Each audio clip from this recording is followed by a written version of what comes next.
যে স্থানটা আমরা সবাই চিনি, যে স্থানটার প্রতি আমাদের অতি আগ্রহ, হামিং আসছে, যে স্থানটার প্রতি আমাদের মনের আকুলতা ব্যাকুলতা, সেই স্থানে জন্মগ্রহণ করেছেন আমাদের প্রেমদাতা দয়াল গৌর সুন্দর, এবং সেই স্থানে এসে মিলিত হয়েছেন অবধূত শ্রীপাদ প্রেমদাতা নিত্যানন্দ। এখন প্রশ্ন হলো, নিত্যানন্দ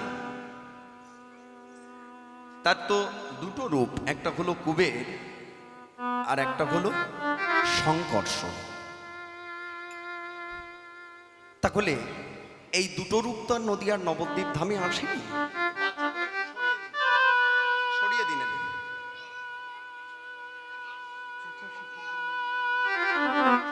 দোষটা ওদের নয়, ওটা বয়সের দোষ। তবে মনে রাখবেন, আপনারা এগিয়ে এসে একটু বাচ্চাদের সাইডে রাখুন, কারণ চোখে যদি বালি পড়ে আঙুল করকর করবে, চোখের সামনে তো। হরি হরি বল।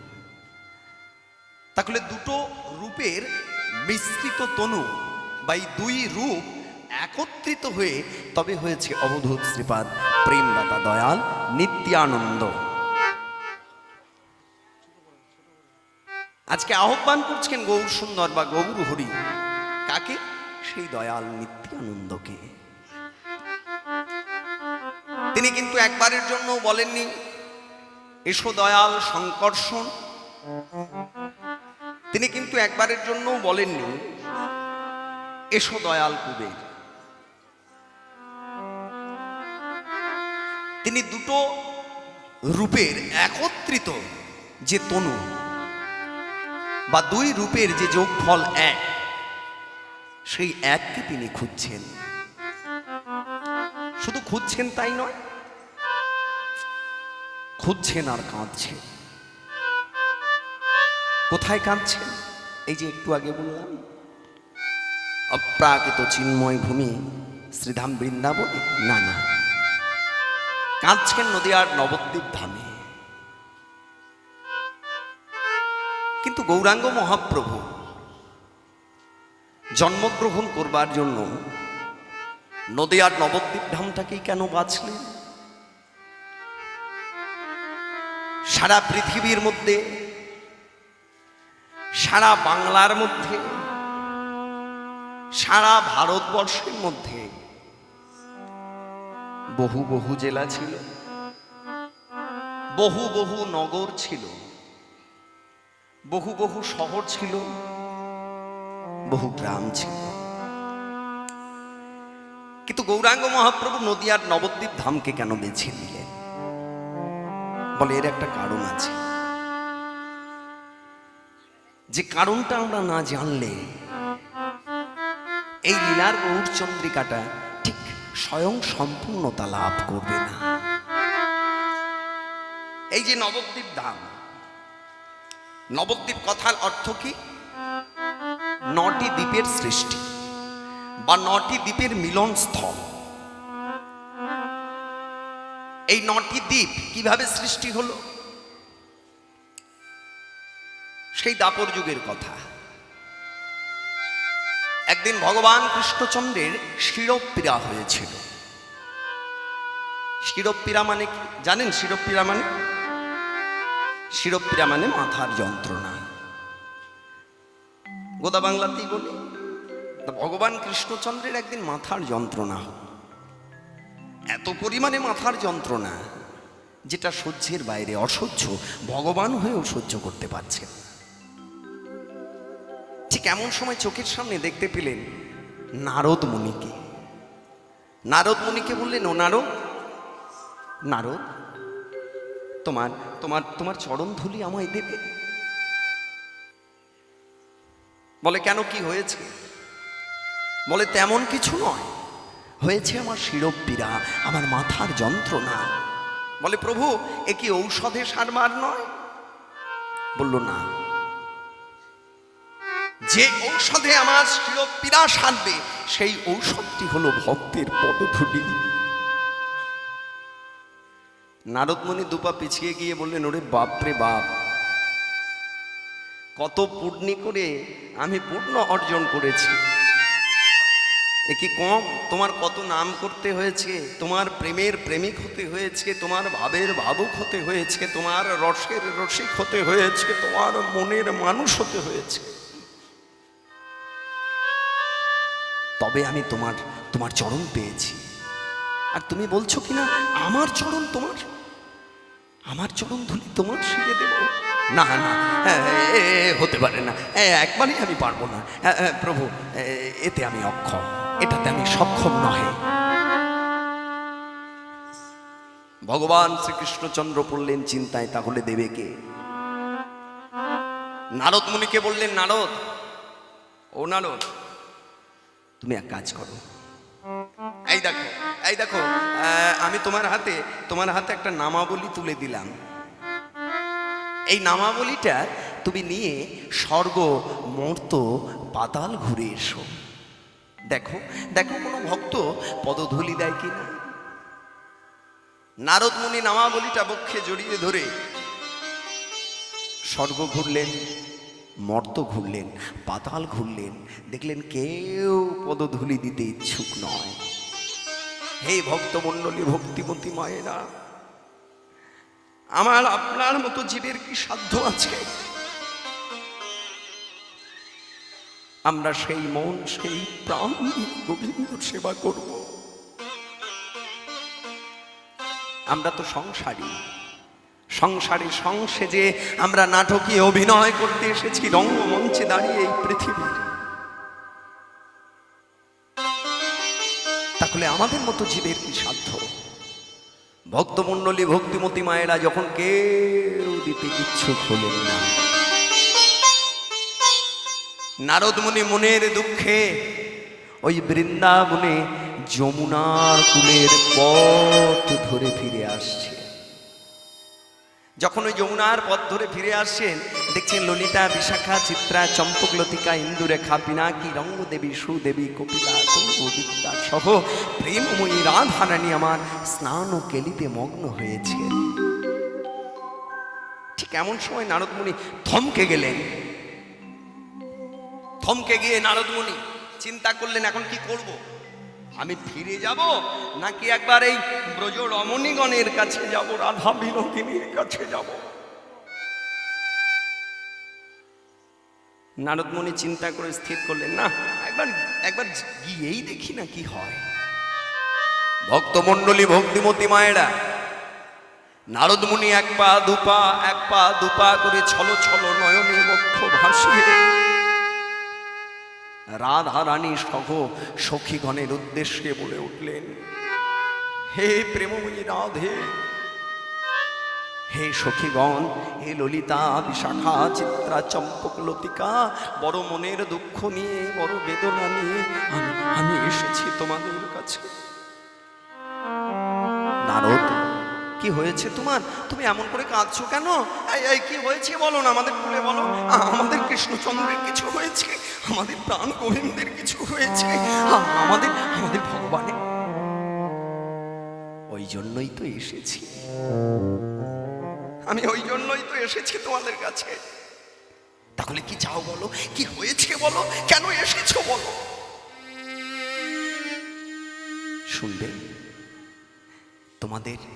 তোমাদের কৃষ্ণচন্দ্রের শিরোপ্রিয়া হয়েছে। কি বলছো? হ্যাঁ, তোমাদের কৃষ্ণচন্দ্রের শিরোপ্রিয়া হয়েছে। আর তোমাদের ওই কৃষ্ণচন্দ্র বলেছে, যদি কোনো ভক্ত বা ভক্তা তার চরণ ধুলি এই নামাবলীতে দেয়, এই নামাবলীর মধ্যে তার চরণ ধুলি আমি যদি নিয়ে গিয়ে এই গোবিন্দের মস্তকে দিতে পারি, তবেই শিরোপ্রিয়া ভালো হবে। ললিতা, ওরে ও বিশাখা, এই তোরা শুনেছিস এই আমাদের নারদ কি বললো? শুনলি? আমরা সবাই দিতে ইচ্ছুক, আমরা সবাই দিতে চাই চরণ ধুলি। দাও নারদ, তোমার ওই নামাবলী যমুনা কোলে তুমি পেতে দাও, আমরা চরণ ধুলি দেব। কেমন প্রেমিকা হলে, কেমন রসিকা হলে, কেমন ভাবুক হলে, কেমন মরমের মরমী হলে, কেমন ভক্ত হলে তবে গোবিন্দের নাম লেখা নামাবলিতে চরণ ধুলি দিতে পারে। দেখুন, একনিষ্ঠ মন প্রাণ নিয়ে লক্ষ্যকে স্থির করে গোবিন্দ চরণে মতি রেখে, দেখো মন প্রাণ সব কিছুকে সমর্পণ করে দিতে চাইলেন, দিলেনও, তার সঙ্গে সঙ্গে দিলেন তাদের চরণ ধুলি। দেওয়ার ভাবটি কেমন ছিল জানেন? ওই একবার করে যমুনার জলে চরণ দেয়, আর একবার করে যমুনার কূলে চরণ দেয়। একবার জলে, একবার কূলে, একবার জলে, একবার কূলে। এই জলে একবার চরণ দেয়, কূলে চরণ দেয়। এই কূলে চরণ দিয়ে যেই যমুনার মাটি ওঠে, অমনি ওই নামাবলির মধ্যে বুলিয়ে দেয়। আবার জলে চরণ দেয়, আবার কূলে চরণ দেয়। এইভাবে এইভাবে 8টা সখী এবং রাধা রানী, রাধা বিনোদিনী দিলেন নামাবলির উপর চরণের ধুলি। হলো কজনের চরণ ধুলি? 9 জন। 8টা সখী, অষ্টসখী পরিবৃতা রাধা রানী। তাহলে 8টা সখী আর রাধা রানী একটা, কটা হলো? 9টা। এই 9টা চরণ ধুলি ওই নামাবলিতে দিলেন। এই যখন নামাবলিতে দিলেন, নারদ মুনি মাথায় করে নিয়ে গেলেন গোবিন্দের কাছে। এই গোবিন্দের কাছে গিয়ে যখন গোবিন্দকে দিয়েছেন, হরি হরি বল, যেই না মাত্র গোবিন্দর হাতে দিয়েছেন, গোবিন্দ বললেন, ও নারদ, এটা নিয়ে আমি কি করব? আমার তো শিরোপীড়া ভালো হয়ে গেছে গো। কি বলছো কৃষ্ণ? হে গোবিন্দ, তোমার শিরোপীড়া কি করে ভালো হলো? বলে, কেন ভালো হবে না? তোমার হাতে ওটা আমি কি দিয়েছি? বলে, কেন? নামাবলি। আচ্ছা, তাহলে নামাবলি যদি হয়, তাহলে কার নাম ওখানে লেখা আছে? বলে, কেন? তোমার নাম। তাহলে তুমি কি জানো না যে এই নামে সেই কৃষ্ণ ভজ নিষ্ঠা করি? যেই নামে সেই কৃষ্ণ ভজ নিষ্ঠা করি। যেই নামে সেই কৃষ্ণ ভজ নিষ্ঠা করে। নামের সহিতে আছেন আপন শ্রীহরি। নামের সহিতে আছেন আপন শ্রীহরি। ওই নামের সহিত আছেন আপন শ্রীহরি। নামের সহিত আছেন আপন শ্রীহরি। না না, নামে নামি ভেদে নগে, নামে নামি ভেদে নহে, নামে নামি ভেদে নগে, নামে নামি ভেদে নহে, নামে নামি অভিন্ন বটে, নামে নামি ভেদে নগে, নামে নামি অভিন্ন বটে, নামে নামি ভেদে নগে। হরি হরি বল। বটে, নামে ভেদ নামে নামি অভিন্ন বটে, নাম নামি ভেদ নগে, নাম নামি অভিন্ন বটে। নামের সহিত আছেন আপন শ্রীহরি। নামের সহিত আছেন আপন শ্রীহরি। ভগবান বললেন, নারদ, তুমি আমার নামাবলী নিয়ে গেছো, আমার নামের উপরে সবার চরণ ধুলি পড়েছে, তত্র আমার শিরোপীড়াও ভালো হয়ে গেছে। নারদ মুনি প্রশ্ন করলেন, তাহলে এই ধুলো মিশ্রিত নামাবলী আমি কি করব? বলে, ওটাতে কজনের চরণ ধুলি আছে? বলে, কেন? অষ্টসখী এবং রাধারানী। বলে, ও তাহলে 9 জনের। তুমি এক কাজ করো, তুমি একটা মাটির পাত্রে এই সকলের চরণ ধুলি ওই যমুনার জলে ভাসিয়ে দাও। এই নামাবলীটাকে বেঁধে মাটির পাত্রে মাটির সরায় করে তুমি এক কাজ করো, ওটাকে যমুনার জলে ভাসিয়ে দাও। এই 9টা গোপীর চরণ ধুলি যে স্থানে গিয়ে পৌঁছাবে, আগত কলিকালে গৌরাঙ্গ হয়ে আমি সেই স্থানে জন্মগ্রহণ করব। নিতাই গৌর হরি হরি বল। হরি বল, হরি বল, হরি বল। সেই মাটির পাত্রে সেই চরণ ধুলি ভাসতে ভাসতে ভাসতে ভাসতে এসে পৌঁছালো কোথায়? সেই নবদ্বীপ ধামে। ওই নবদ্বীপ ধামে সেই কি হলো, ওই মাটির পাত্রটা উল্টে গেল। এই যেই না মাত্র উল্টে গেল, 9টা গোপীর চরণ ধুলি 9টা দ্বীপে পৌঁছে গেল। এই যেই না মাত্র 9টা দ্বীপে পৌঁছে গেল, নারদ মুনিকে বললেন, নারদ, আগত কলিকালে আমি জন্মগ্রহণ করব নদিয়া জেলার নবদ্বীপ ধামে। সেই গৌরাঙ্গ মহাপ্রভু রাধা কৃষ্ণ মিলিত তনু সুবলিতং, সেই রাধা কৃষ্ণ মিলিত তনুগুরা কাঁদছেন নবদ্বীপে, আর আহ্বান করছেন কাকে?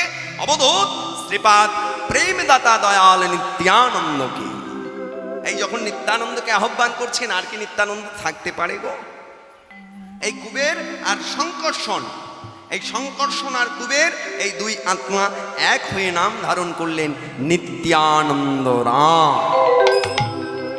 সেই নিত্যানন্দ সর্বপ্রথম গেলেন, বাচ্চাগুলো একটু সরিয়ে দিন, খুব ভালো হয়, না হলে আপনাদের অসুবিধা, আমার নয়। হয়তো না হলে একদম, আমি প্রথম থেকেই বলছি, কারণ এগুলো মাইন্ডলেস। একটা কথা বলতে বলতে যদি এইভাবে অত্যাচার শুরু হয়, খুব সমস্যা।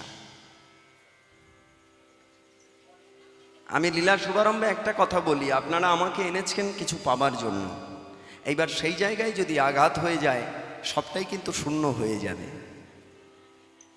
হরি হরি বল। ভক্তমণ্ডলী, ভক্তিমতী মায়েরা, এই অবধূত শ্রীপাদ নিত্যানন্দ শঙ্কর্ষণ আর কুবেরের দুই দেহ এক হয়ে সর্বপ্রথম গেলেন কোথায়? সর্বপ্রথম গেলেন বৃন্দাবন ধাম।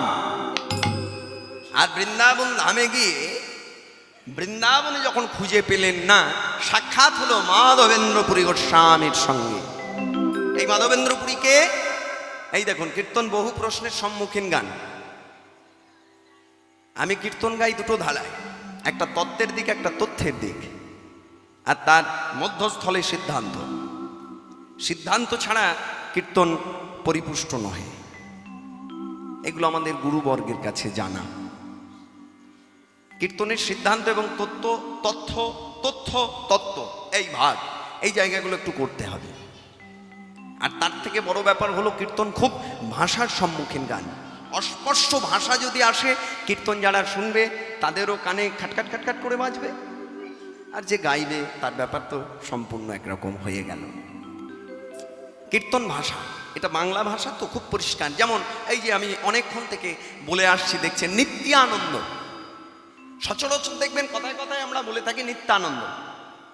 আচ্ছা, যদি নিত্যানন্দই হতো, শিক্ষিত সমাজ আমাদের এখন, একটু বিবেচনা করে দেখেছেন, যদি নিত্যানন্দ হতো তাহলে বানানটা হতো দন্তন্বয়ে হর্ষই তয়ে বয়ে আকার বা তয়ে তয়ে আকার, নিত্যা। কিন্তু বানানটা কি আছে? দন্তন্বয়ে হর্ষই তয়ে জফলা আকার। জফলার মানে অন্তস্তিয়াযুক্ত।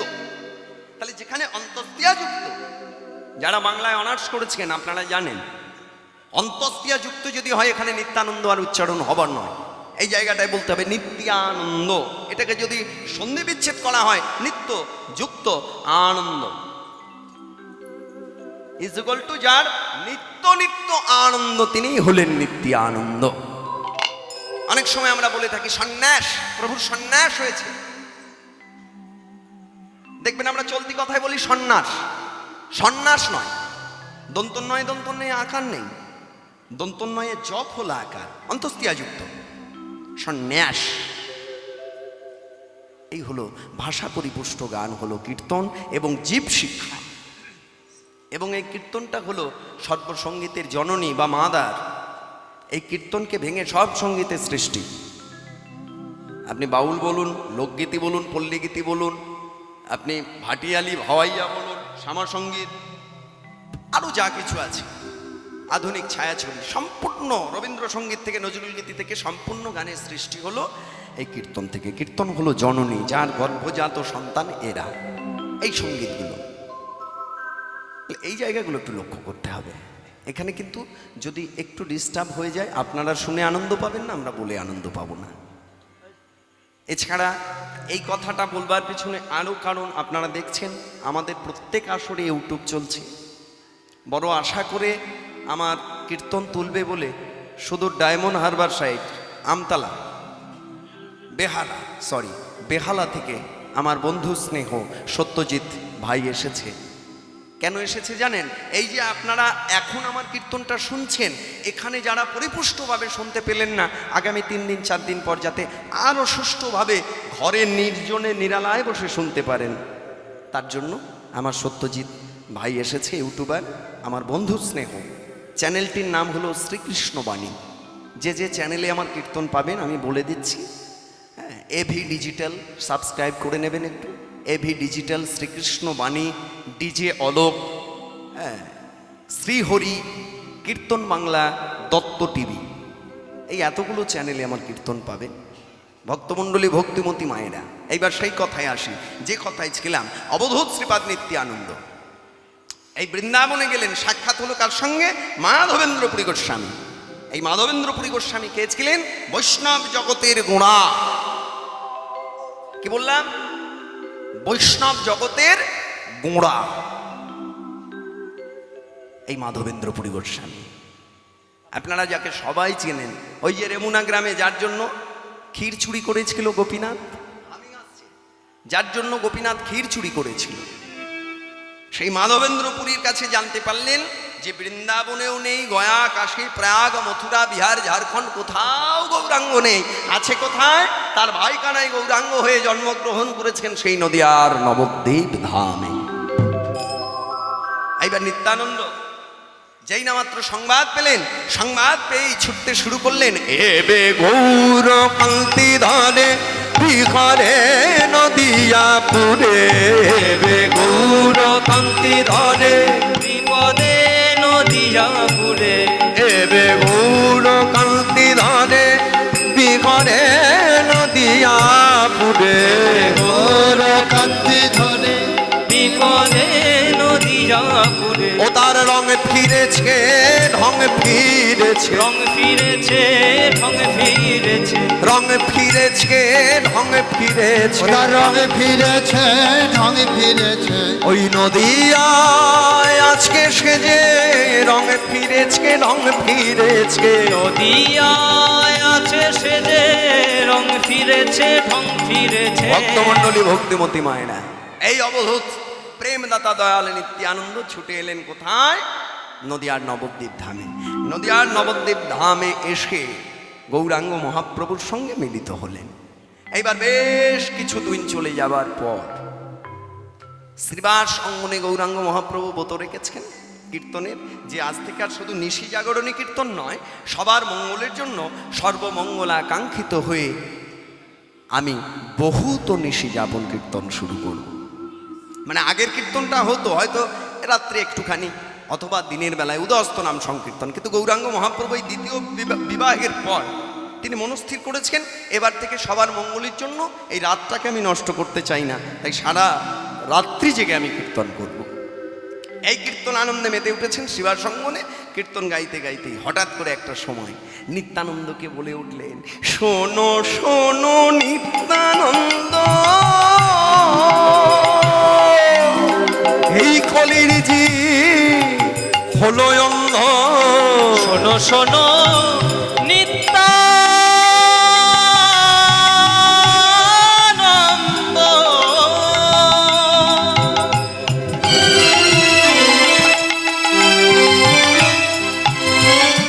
এই কলির জীব হলো অন্ধ, এই কলি জীব। আমার পরমারাধ্য গুরুদেব ঈশ্বর শ্রী গৌরীশঙ্কর বন্দ্যোপাধ্যায় মহাশয় এই একটা কথার মধ্যে দুটো অর্থ বুঝিয়ে গেছেন মানুষকে। বলছে কলি জীব, কলি জীব, হ্যাঁ, মানে জীব এখনো পর্যন্ত কলি আছে, প্রস্ফুটিত হয়নি। আবার এক অর্থে বলছেন, এই কলির জীব হলো অন্ধ,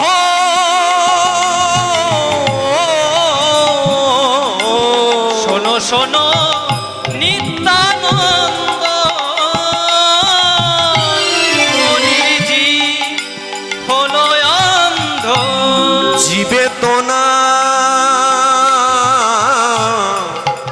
পেল কৃষ্ণ না, এই কৃষ্ণ না, জিভে তো না পেল কৃষ্ণ না, এই কৃষ্ণ না, বলি জীবে তো না পেল কৃষ্ণ না, এই কৃষ্ণ না, জিভে তো না, জিভে তো না পেল কৃষ্ণ না, এই কৃষ্ণ না। দাদা কেউ তো কৃষ্ণ নামে পেল না,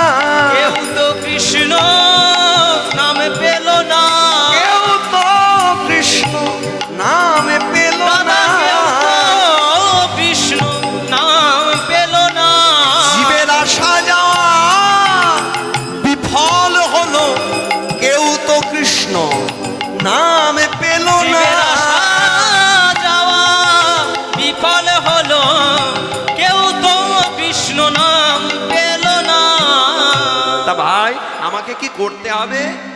তোমাকে কি করতে হবে জানো দাদা? যে না চাবে না নিতে, তুমি আগে তা ধরিবে হাতে। যে না চাবে নাম নিতে, আগে তার ধরিবে হাতে। পাছে তাহা লুটাইবে পা, পাছে তাহার লুটাইবে পায়।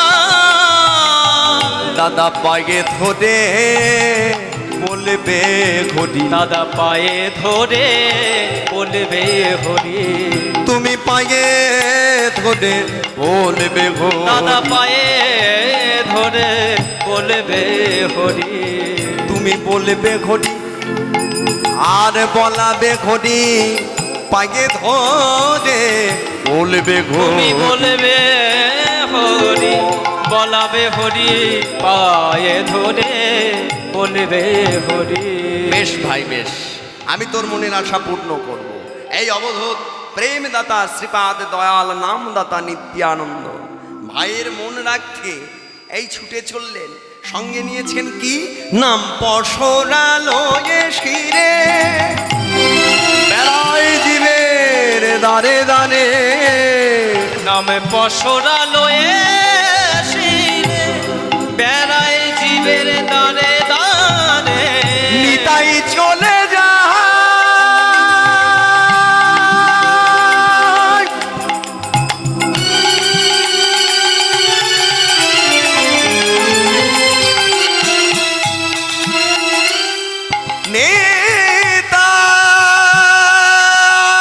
নেতাই নেচে নেচে যায়। দাদা নিতাই যা, নিতাই যা। নামে পশরালো শিরে, বেড়ায় জীবের দারে দারে। হরি বলে বাহু তুলে নেছে দয়াল নিতাই আমার। হরি বলে বাহু তুলে নেছে দয়াল নিতাই আমার। হরি বলে বাহু তুলে নেছে দয়াল নিতাই আমার। হরি বলে বাহু তুলে নেছে দয়াল নিতাই আমার। যাদের দেখে আপন কাছে তারই হরি নাম যাচ্ছে। যারে দেখে আপন কাজ, তার এই হরি নামে যাচ্ছে। যারে দেখে আপন কাছে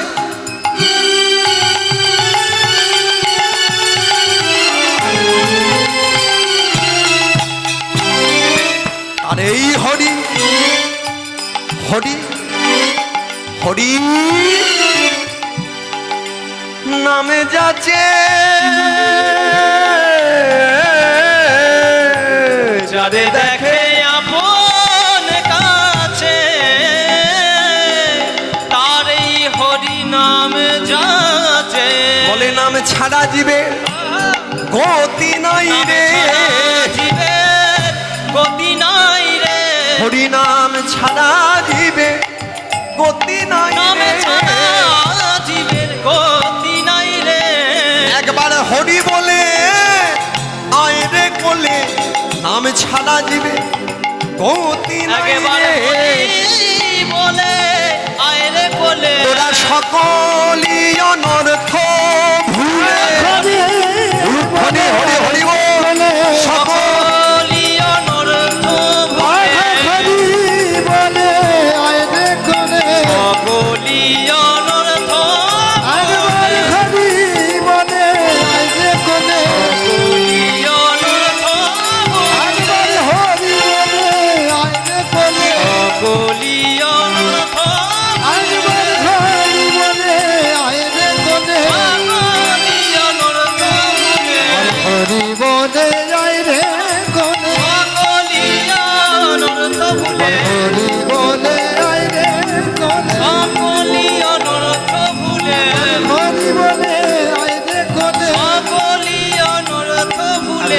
হরি বলে যাই রে কোলে সকলি অনর্থ ভুলে হরি বলে যাই রে কোলে সকলি অনর্থ ভুলে হরি বলে আয় রে কোলে সকলি অনর্থ ভুলে হরি বলে আয় রে কোলে সকলি অনর্থ ভুলে হরি বলে আয় রে কোলে সকলি অনর্থ ভুলে একবার হরি বলে আয় রে কোলে হরি হরি বল। অনর্থ ভুলে হরি বলে আয় রে কোলে সকলি অনর্থ ভুলে হরি বলে আয় রে কোলে সকলি অনর্থ ভুলে হরি বলে আয় রে কোলে সকলি অনর্থ ভুলে হরি বলে আয় রে কোলে সকলি অনর্থ ভুলে হরি বলে আয় রে কোলে।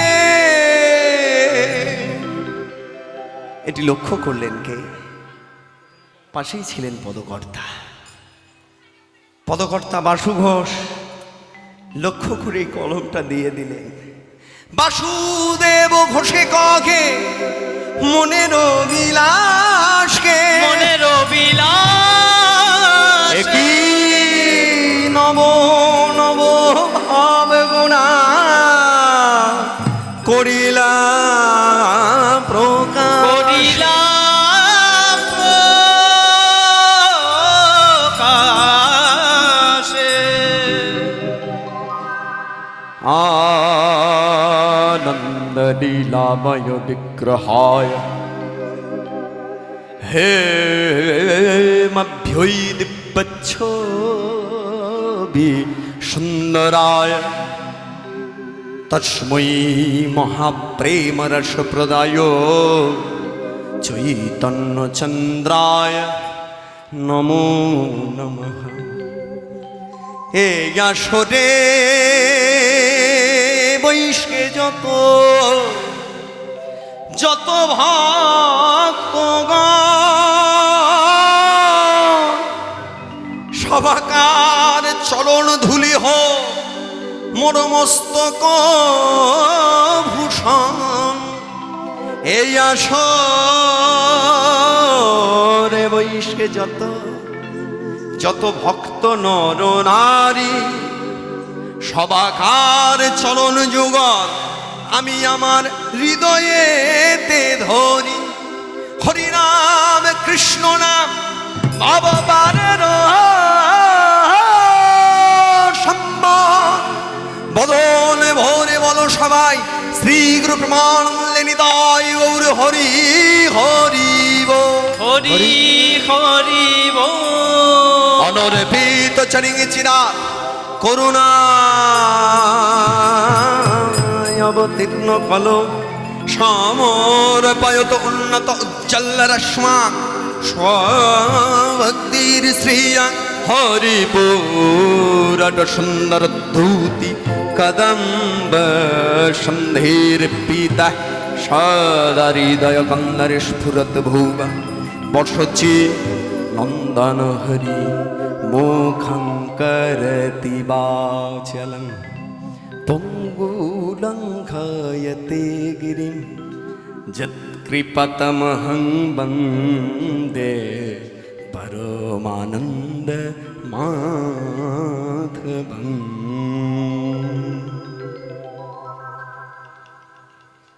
জয় নিতাই, জয় গৌর। সমবেত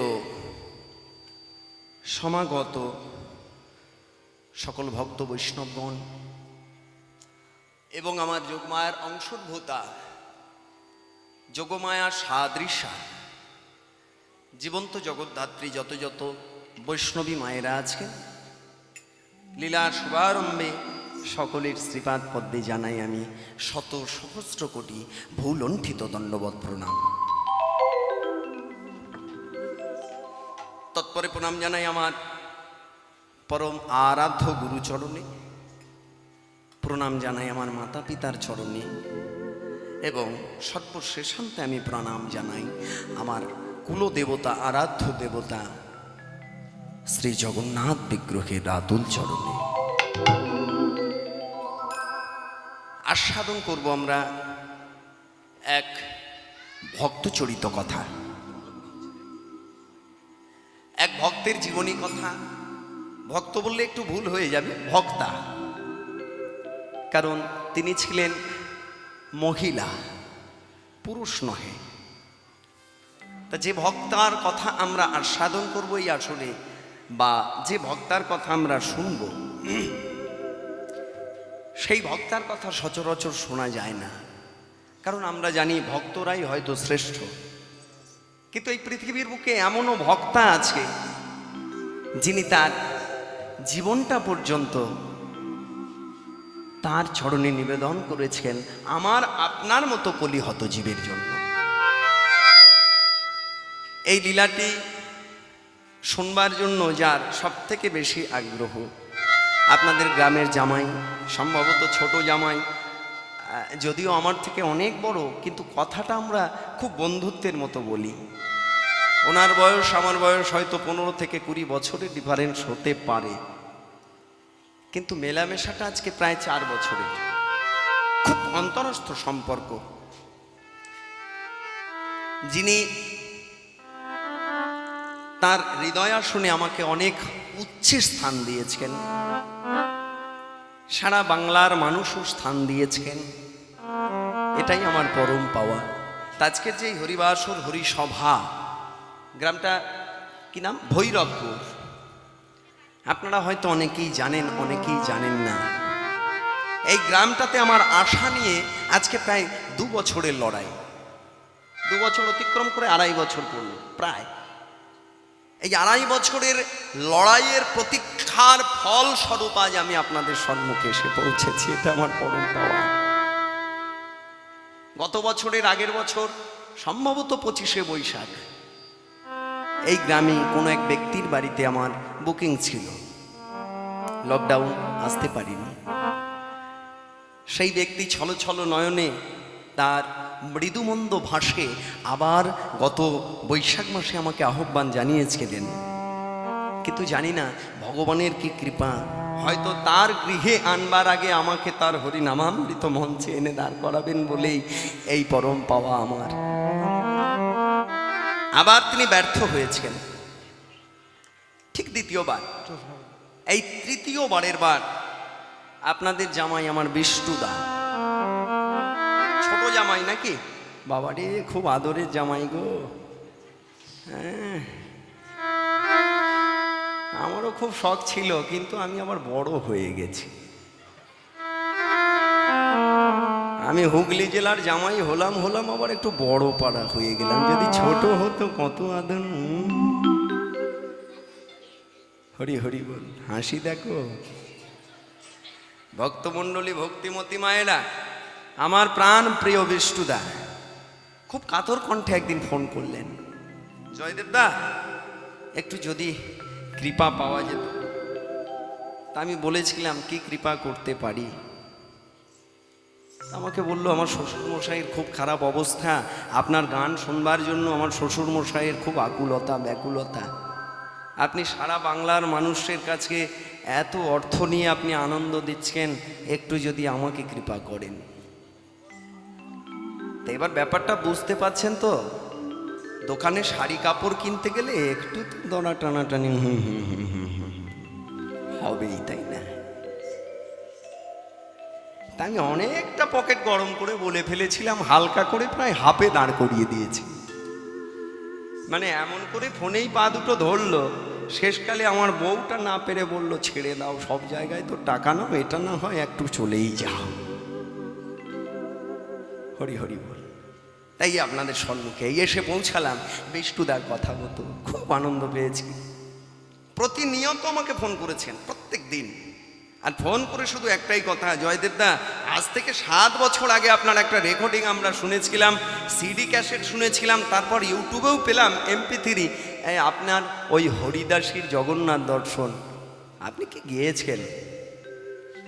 দেখুন, গায়কিটা আমার নয়, গত জন্মে আমি হয়তো পূর্ণ ফল কিছু করেছিলাম, যার প্রতিফলন আমার এই জন্মে। এটা নিয়ে অহংকার করবার কিছু নেই। অনেকে হয়তো অহংকার করেন, কিন্তু আমি অহংকার করি না। যাদের সঙ্গে আমি মেলামেশা করি তারাই জানেন আমি খুব ক্লোজলি, আমি আসরের বাইরে একজন সাধারণ মানুষ, আর আসরে উঠলে যে পাওয়াটা আমি পেয়েছি সেই পাওয়ার মানুষ। তা তার মন রাখতে উনি ক্যাসেটে শুনেছেন প্রথম থেকে আমাকে বলে আসছেন, জয়দেব দা একটা গানও কিন্তু বাদ দেবেন না। তা আমি ওনাকে বললাম, দেখুন 1 ঘন্টার ক্যাসেট, ওই 1 ঘন্টার ক্যাসেটে মেনলি 2 থেকে 3টি গান গেয়েছি আমি, খোলাখুলি বলে দিচ্ছি আপনাদের। এবার 1 ঘন্টার ক্যাসেটে 2 থেকে 3টে গান, কিন্তু আমি যখন মনে করুন ডাইরেক্ট এই ক্যাসেটটা চালাবো, মানে আমি ক্যাসেটটা যখন চলবে, তাহলে অটোমেটিক্যালি 3-4 ঘন্টায় আরও নিশ্চয়ই 4টে গান যোগ হবে। তো উনি খুব আনন্দ পেলেন। হ্যাঁ, ওনার আনন্দ দেওয়ার জন্য আর আপনাদের আনন্দ দেওয়ার জন্য এবং আপনাদের চরণধুলির পাথেয় হয়ে আমি এসেছি আপনাদের সম্মুখে। অনেক ভক্তের সমাগম, যদিও আরও ভক্ত সমাগম হতো বৃষ্টি না হলে। হরি হরি বল। কারণ যত আসরেই যাই আপনারা ইউটিউবে দেখবেন প্রচুর প্রচুর ভক্তির সমাগম পাই, এই যে পরম পাওয়া। আপনাদেরকেও আজকে পেয়েছি, খুব আনন্দ লাগছে। তবে কীর্তন গান একটা ছোট্ট কথা বলি, আজকের পর যখন হরিনাম আপনারা করাবেন, ঠিক যেভাবে আমার দিকে হ্যালোজিন বা মেটাল দিয়েছেন, অডিয়েন্সের দিকেও ঠিক সেই রকম একটা মেটাল দিয়ে দেবেন। কেন জানেন? মানে অর্কেস্ট্রারের ক্ষেত্রে আলাদা হয়, কিন্তু কীর্তনটা হলো ভক্ত সঙ্গীর গান, হৃদয় অঙ্গন। মানে আপনার সঙ্গে আমাকে মিলিত হতে হবে। এই যে ব্যাপারটা কীরকম দাঁড়াচ্ছে, আপনাদেরকে আমি দেখতে পাচ্ছি না সঠিকভাবে। অর্থাৎ ভক্তের চরণধুলি পাবার জন্য আমি এসেছি, আর সেই ভক্তের যদি একটু বদন দর্শন না করতে পারি, একটু কেমন কেমন যেন থেকে যায়। হরি হরি বল। তো অধিক আগ্রহে আপনারা বসেছেন, যাই হোক আমাকে দেখার জন্যই হোক, আমার গান শুনবার জন্যই হোক, হ্যাঁ, কারণ অধিক আগ্রহে আপনারা বসে আছেন। অনেকজন সেই 3টে থেকে দেখা করে এলো, আর আমি যদি একটু দেখতে সুন্দর হতাম, আরো লোকের ভিড় বাড়তো। হরি হরি বল। ভক্তমণ্ডলী, ভক্তিমতী মায়েরা, আমরা আস্বাদন করব সেই লীলা, যে লীলার নাম হলো হরিদাসীর জগন্নাথ দর্শন। কি বললাম? হরিদাসীর জগন্নাথ দর্শন। এক ভক্তার কথা, ভক্ত চরিত কথা।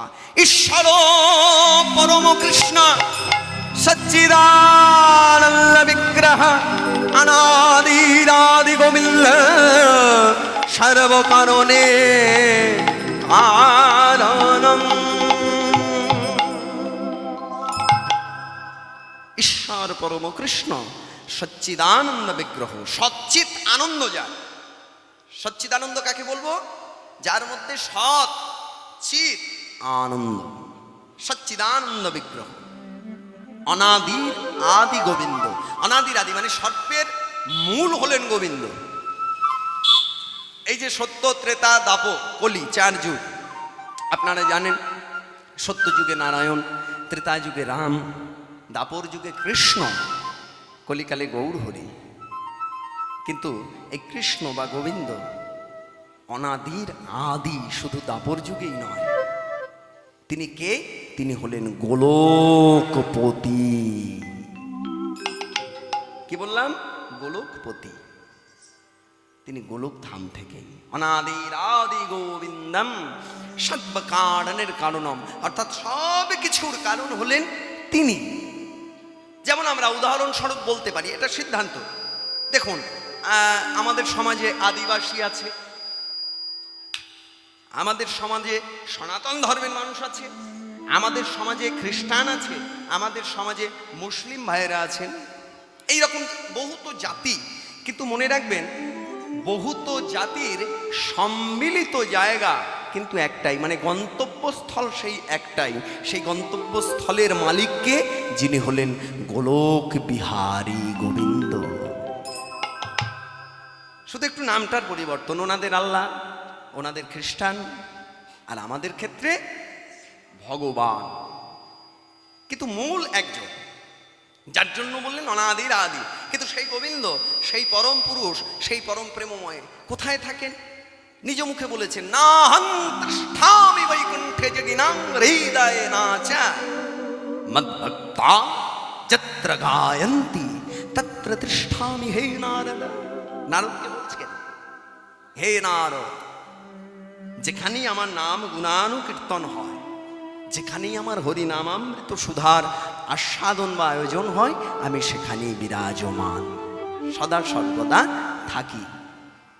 আজকে সেই এক ভক্ত বা ভক্তা, যার কথা আমরা শুনব, লীলাটার শুভারম্ভ কোথা থেকে? একটা শ্লোকের মাধ্যমে।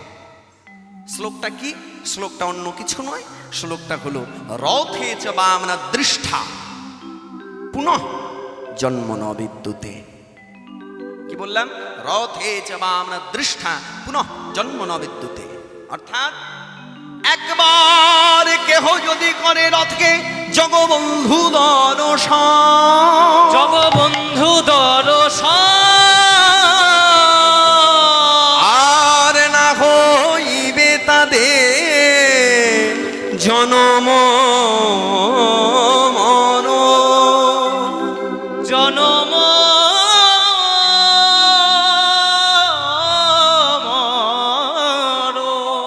তাদের হবে না, হবে না, হবে না, হবে না, হবে না, হবে না, হবে না, হবে না। তাদের জন্ম আর মরণ কিছুই হবে না, হবে না। একবার মরণ কিছু হবে না, হবে না।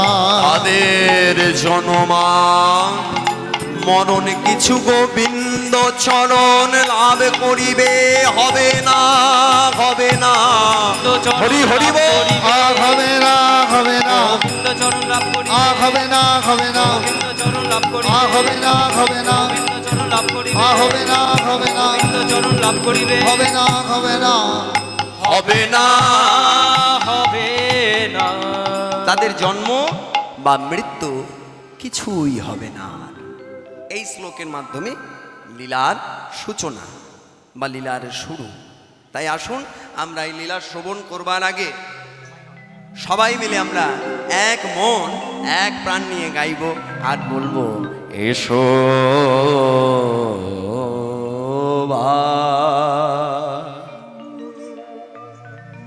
না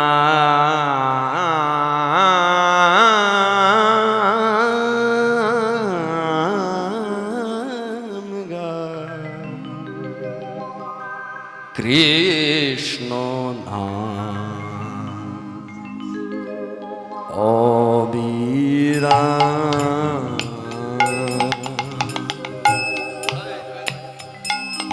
এসো ভাই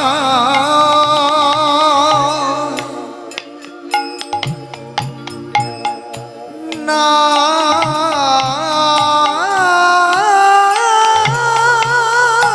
গাই,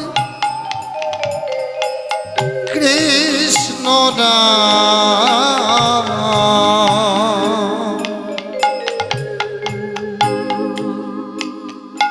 অবিরা।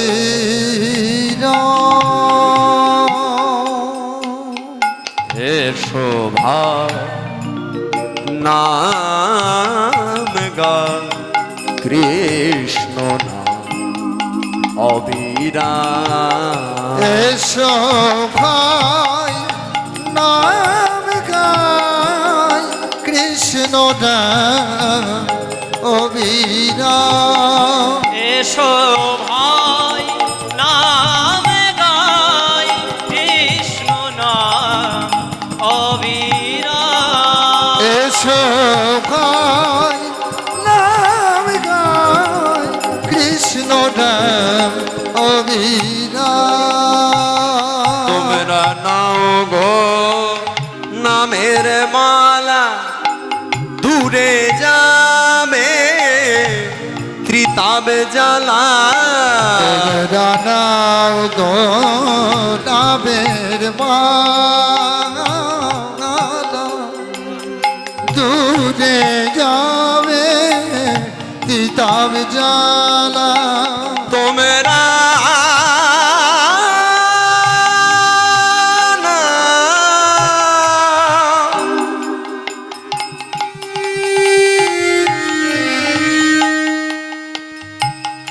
তোমরা তোমরা নামে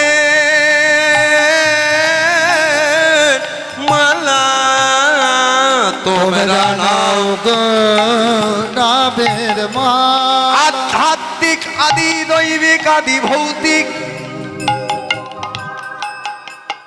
এই যে আমরা এই সংসারে বাস করি, এই যে এই সংসারে আমরা বাস করি, এই সংসারে তিনটি জ্বালা। তিনটি জ্বালা কি কি? একটি হলো আধ্যাত্মিক, একটা হলো আদি দৈবিক, আর একটা হলো আদি ভৌতিক। যার জন্য বললেন আধ্যাত্মিক আদি দৈবিক আদি ভৌতিক, ত্রিতাবে জ্বালা ছেড়ে নাম করো হরি না হরি না করো নাও গো নামের মালা, দূরে যাবে ত্রিতাবে জ্বালা।